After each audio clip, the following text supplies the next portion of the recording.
Caro energia, imprese che devono gestire le richieste di mercato ma allo stesso tempo il rincaro delle materie prime. Questo è il tema al centro dell'intervento del candidato di Fratelli d'Italia Adolfo Urso, che oggi ha visitato il Politecnico Calzaturiero della Riviera del Brenta, un settore a confine tra le province di Padova e Venezia che interessa una grossa fetta di export. Capire come tornare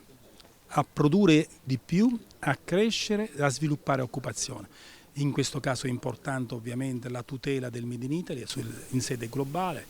la lotta sempre serrata alla contraffazione e alla concorrenza sleale, ma soprattutto restituire competitività al sistema industriale e quindi il taglio del cuneo fiscale, 2/3 a vantaggio del lavoratore, 1/3 dell'impresa, il ripristinare, riguarda soprattutto il settore agricolo, turistico, il voucher, cioè aumentare la flessibilità del lavoro, ma anche, appunto, lo dicevo prima, aumentare gli stipendi, perché è giusto che chi lavora possa meglio mantenere la propria famiglia. Alla visita ha preso parte anche il presidente di Confindustria Venezia, Vincenzo Marinese, che recentemente è entrato a far parte di Assindustria Veneto Centro e che chiede misure urgenti per sostenere le imprese. Abbiamo chiesto di sdoppiare l'energia da fonti rinnovabili, l'energia elettrica dal gas e ancora stiamo aspettando il decreto, una pianificazione nel medio-lungo termine, lo sblocco di tutti i pannelli fotovoltaici, parchi fotovoltaici che sono oggi bloccati dal Ministero anche per vincoli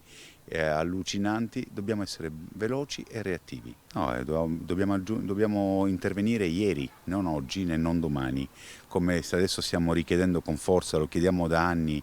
Il blocco della moratoria perché le aziende sono indebitate, l'allungamento dei debiti che hanno contratto per il Covid, cioè bisogna stare accanto alle aziende ma anche alle famiglie e perciò anche insiste sulla riduzione del cuneo fiscale in modo tale che così con questo strumento banale combattiamo l'inflazione o almeno la arginiamo.